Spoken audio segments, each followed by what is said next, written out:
With the Lucky Land Slots, you can get lucky just about anywhere. This is your captain speaking. We've got clear runway and the weather's fine, but we're just going to circle up here a while and get lucky. No, nothing like that. It's just these cash prizes add up quick. So I suggest you sit back, keep your tray table upright, and start getting lucky. Play for free at LuckyLandSlots.com. Are you feeling lucky? No purchase necessary. Void where prohibited by law. 18 plus terms and conditions apply. See website for details. With Lucky Land Slots, you can get lucky just about anywhere. Dearly beloved, we are gathered here today to... Has anyone seen the bride and groom? Sorry, we're here. We were getting lucky in the limo and we lost track of time. No, Lucky Land Casino, with cash prizes that add up quicker than a guest registry. In that case, I pronounce you lucky. Play for free at LuckyLandSlots.com. Daily bonuses are waiting. No purchase necessary. Void where prohibited by law. 18 plus. Terms and conditions apply. See website for details. Okay, round two. Name something that's not boring. A laundry? Ooh, a book club. Computer solitaire, huh? Ah, sorry. We were looking for Chumba Casino. That's right. ChumbaCasino.com has over 100 casino-style games. Join today and play for free for your chance to redeem some serious prizes.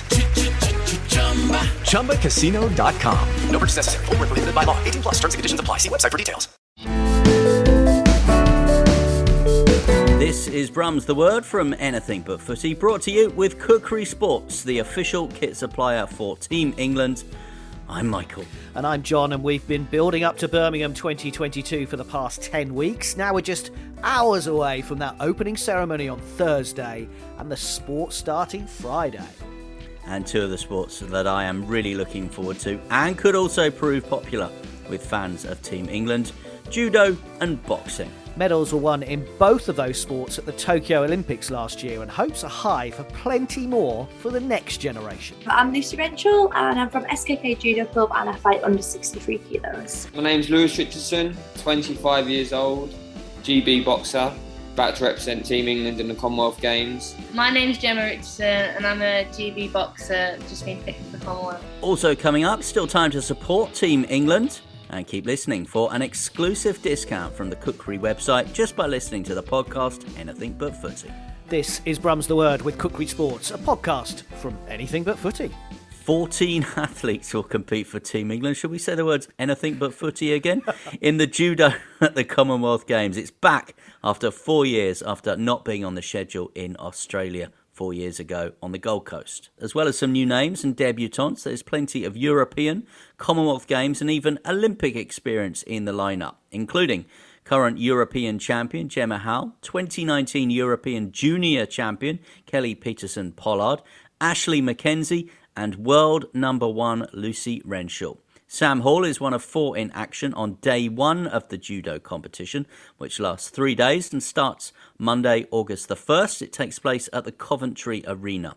Lucy Renshall fights in the 63 kilo category and has told John she can't wait to get out there at the Commonwealth Games. Yeah, it's really exciting. It'll be my first Commonwealth Games that I've been selected for. So I'm really proud to wear it today and I'm really proud to be selected to compete at the Commonwealth Games. Because it's not every time that judo's in the Commonwealth Games, is it? I think it was Glasgow last time. Yeah, so we missed the last one in Australia. So we're really happy that it's a home games and there's judo in it, of course. You compete in so many competitions. Where does it rank, the Commonwealth Games, for you? I do compete in a lot of competitions, but I like to see all the competitions more or less the same. Of course, you have the major, like the Olympics and the World Championships, but it's a competition and it's a medal that's down to. I'm hoping to get the medal there. So, yeah, it's up there. But you're going into this competition, Birmingham 2022, as we say, as the world number one. Does that add a slightly bit more pressure on you? Yeah, well, I wouldn't say pressure. I think going in world number one gives me more confidence. To become world number one, I've had to have some good results. So I'm feeling good, I'm training good, and I'm competing good as well. So I think it is a little bit of pressure, but I think I change that more to it gives me more confidence going into the games. Tell us about that journey for world number one, because you were in Tokyo and then you came back and actually literally flew through competitions and won those. Talk us through how you get to that ranking. Yeah, so I had a real disappointment at Tokyo. I lost my first fight there, but going into Tokyo, I was training really well. I felt probably the best I've ever felt on the judo mat and off the judo mat as well. So I was mentally and physically really prepared. And coming home from Tokyo, I was really disappointed, and I knew it could probably go one or two ways. I could take a lot of time off and dwell on it, or I could use the training that I've done before Tokyo to push me forward for the next events. And I think that's what I did. I had a little bit of time off to be with family and friends, and then I come back and got straight into it, really. I think the team here at British Judo is really good to help prepare and bring me back from not a bad place, but where I was a little bit down. And we all pushed forward going into the events, and I've ended up getting my best results yet. So yeah, I got a few medals last year, and I got a good Grand Slam medal this year. So that's how I ended up world number one. And you mentioned the disappointment from Tokyo. It was a strange kind of games anyway, with the lack of crowd. Hoping that Birmingham will be total contrast from the crowd to your performances as well. Yeah, definitely. I think a crowd 100% helps. And especially in Tokyo, not a lot of my family and friends would have been able to go if it was not COVID times, but no one could go this time. But I think just having a lot of people coming, my friends and my family, to watch, it'll be really inspiring and really motivating for me to hopefully impress them. What about your opponents? It's very difficult to know. You can always go in and say, as you said before Tokyo, I felt good and I was feeling good. But you just never know on the day, do you? Yeah, you never know. And I think that's why it's really important that you go into a competition hoping to get the best results and come away with a medal. But I think it's super important to just take each fight at a time, because, of course, in judo, you don't just have one fight a day. So you just focus on your first fight. And if you get through that, then you work on your second fight. And I think just taking it one step at a time and one fight at a time really does help. We wish you all the best of luck, and thank you again for talking to us, and congratulations on your selection. Thank you very much. Good luck to Lucy in action on Tuesday, August the 2nd in Coventry. Now, in judo, as she said, it's all in one day. So she'll fight the preliminary rounds first thing in the morning from around about 10 o'clock, and then hopefully get all the way to the final in the early evening. It will be about 5 o'clock. Set your alarm. This is Brum's The Word with Kukri Sports. Still to come, we're swapping the judo mat for the boxing ring as we hear from the Richardsons, Lewis and Gemma. It's the same surname, but they really aren't related. Let me really stress that. And just for listening, you can get your hands on some summer savings and look the part too. You can go and see the full range of official Team England merchandise. You can get great sports T-shirts, long sleeve shirts on there too. I've been checking it out this week at kukrisports.com, and you can get your discount by using the code ABF2022, an exclusive offer just for listening to Anything But Footy. So as we said in judo, you get one day to get it right. It takes you all day to win a medal. And in our next sport on Brum's The Word, you get one chance too. But if you win, you get another. And then if you win again, you get another. Boxing at the National Exhibition Centre lasts throughout the games with preliminary rounds of 32, then a round of 16, quarterfinals, semi-finals, and then hopefully a gold medal bout. Boxing brought home 6 medals from the Tokyo Olympics, 2 gold, 2 silver, 2 bronze. And 1 year on, there's a new generation of fighters ready to step into the ring, ready for Birmingham 2022 and then on the road to Paris 2024. John's been catching up with lightweight Gemma Richardson, but first middleweight Lewis Richardson. And just to reiterate, no, they're not related. Lewis, to start with, what does it mean to represent Team England? Because you are at Great British Boxing. That's where you're based at the moment. You're in Sheffield. So what does Team England mean? These are the events you watched growing up as a young kid, and to be competing in this now is just a massive honour, and I love representing my country. I'm proud to be English, and just really looking forward to it, and looking forward to putting on a good show and showing the nation what I can do. Because I hope everyone will get behind us. We're a great set of boxers and a great set of athletes in Team England. So. Get behind us, because we appreciate every bit of support we get. A large part of GB boxing is made up of English boxers. Don't get me wrong, there's still a good few solid Welsh and Scottish fighters, but a large chunk of the team is English. So not a massive difference. Just means that we could fight potential teammates. Because I understand from the cycling team, for example, Team England are training in Derby. Wales have gone to Cardiff. Well, normally they're all based in one place under GB Cycling, British Cycling. Do you guys split off, or are you all in Sheffield, or are the Scots hidden away in the corner? Yeah, so the Scots are up north and the Welsh are to the side of us. So we've kept our base in Sheffield as part of Team England. And yeah, Scotland have gone with Team Scotland, and Wales are in Cardiff with Team Wales themselves. So we had the European Championships around five weeks ago, and prior to that, everyone was together, and we had a number of English, Scottish and Wales boxers go to that. We all trained together for that, and then we all split off after that tournament. You won a silver medal in Armenia. Talk us through that. Yeah, it was a massive achievement. Upon reflection, really, really proud of it. Ranked number 2 in Europe, and narrowly missing out in the final as well. It was a really competitive final bout, and something we thought we could have got the decision. Wasn't meant to be on the day. I was obviously devastated when I lost, but if someone would have said prior to that tournament that you're going to go and win the European silver medal, I would have been super happy with it.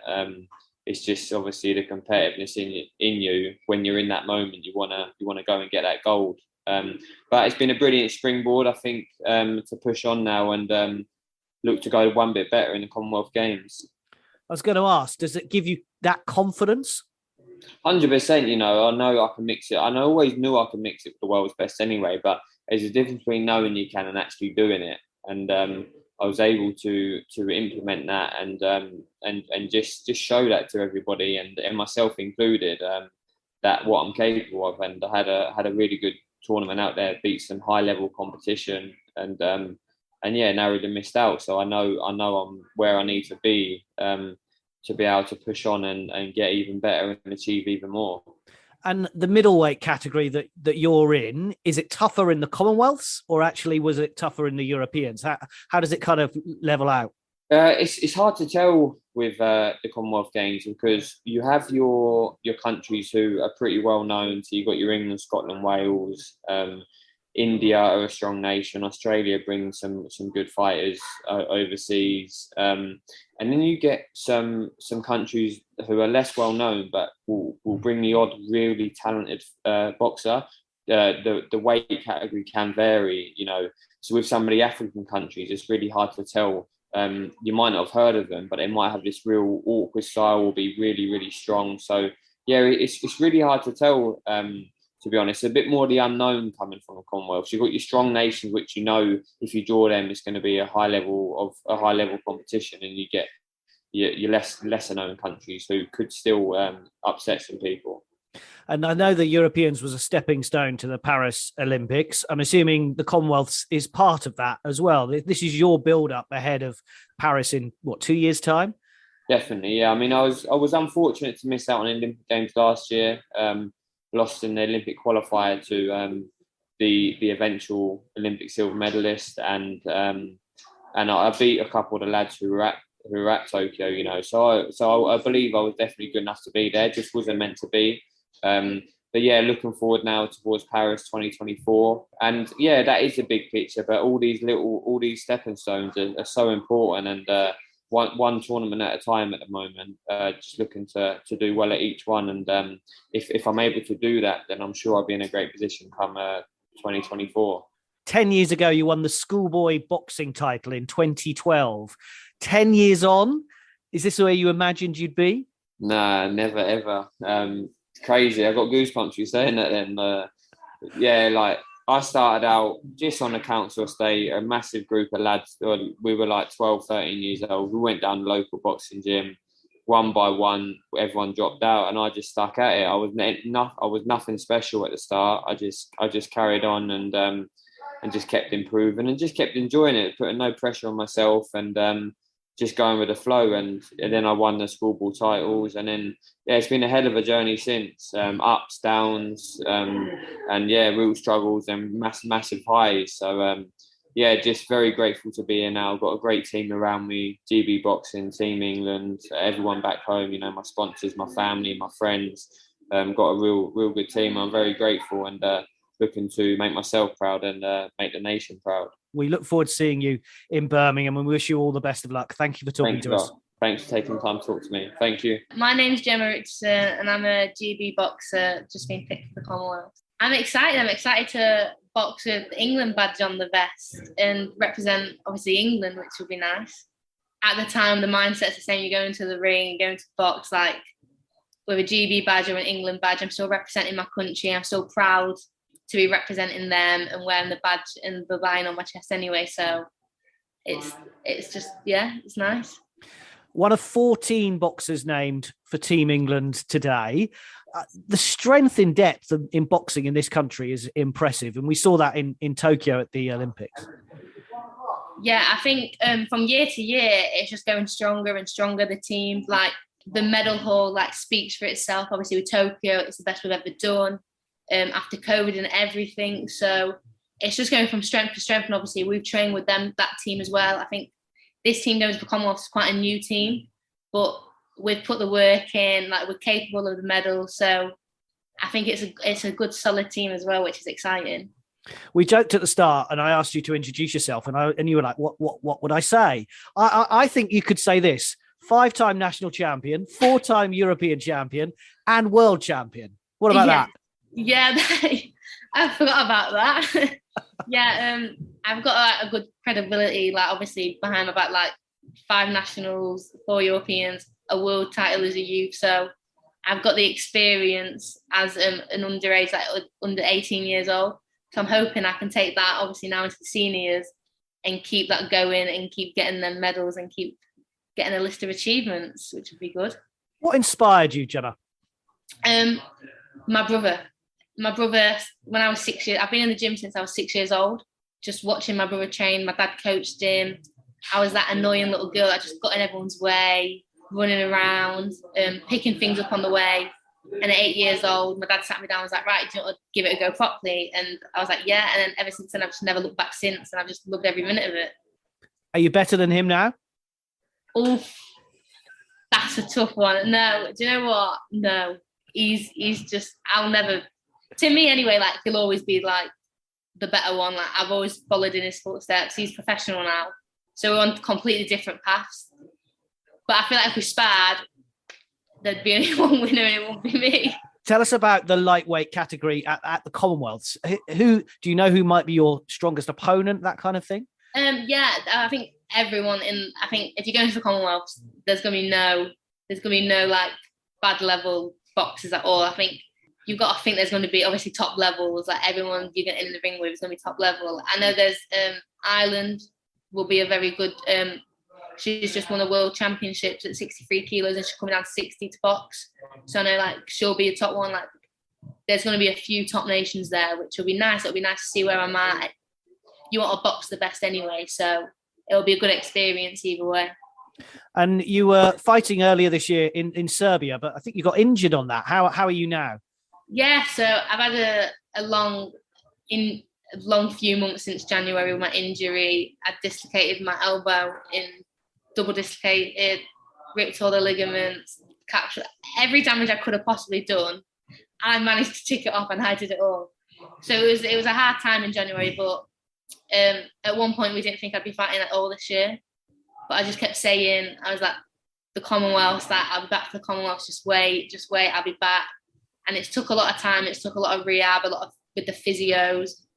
But I'm in a good place now. I'm ready to go. My training's been going well, my sparring. So I'd like to think like I'm in a very good place now for this Commonwealths. And you travel all around Europe and the world to fight. What will it mean, though, to be in Birmingham at home? That's the big one. I feel like everyone says like, oh, but last time it was in the Gold Coast, Australia. The next one's in Melbourne. And I'm like, to me, it doesn't matter because I can't remember the last time I boxed in England with a crowd of people cheering for you.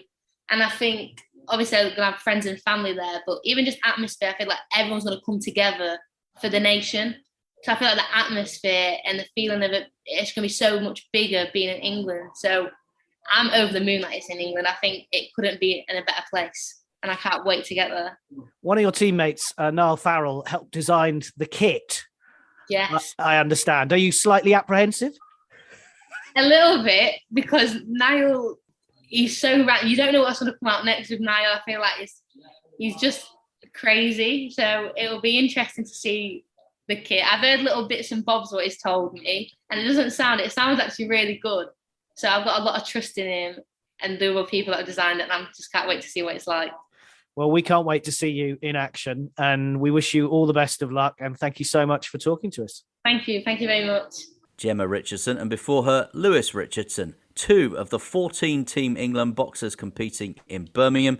And Gemma, don't worry about it. I've seen that Kukri kit. Niall Farrow, the 2017 European silver medalist, who's also in the team and helped design it, did a grand job. Now, here's John with a roundup of some other Commonwealth Games news. Now, I don't normally get to mention Keely Hodgkinson, but I do in this episode. The Olympic silver medalist proved again she's in the top 2 in the world, a year on from Tokyo, winning a World Championship 800-metre silver in Oregon. Afterwards, she admitted she was disappointed not to win gold, but it's on to Birmingham next week. Talking of Brum, local lad Matthew Hudson-Smith won a brilliant bronze in Oregon as well in the 400 metres, ending a 31-year wait for a World Championship medal in the men's race for Great Britain.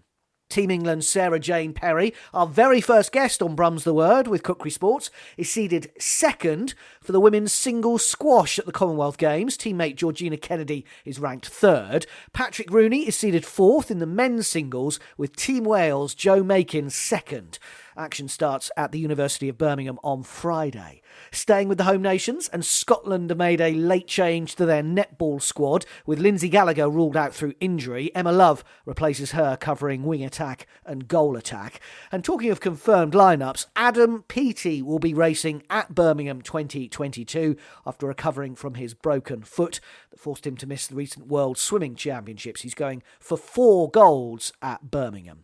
And Duran Duran, Birmingham's finest, will be performing at the opening ceremony on Thursday at the brand new Alexander Stadium. Fellow Brummies UB40 have recorded the official song for the Games, and I'm told despite the pouring rain on Sunday night, the first dress rehearsals for the opening went well, and we're being encouraged to get involved at home too by commenting on social media throughout. This is Brum's the Word from Anything But Footy, brought to you with Kukri Sports, the official kit provider for Team England. And for all your bespoke sportswear needs, visit the website kukrisports.com and follow us as we continue, it's only 2 days away now, to count down to the Commonwealths.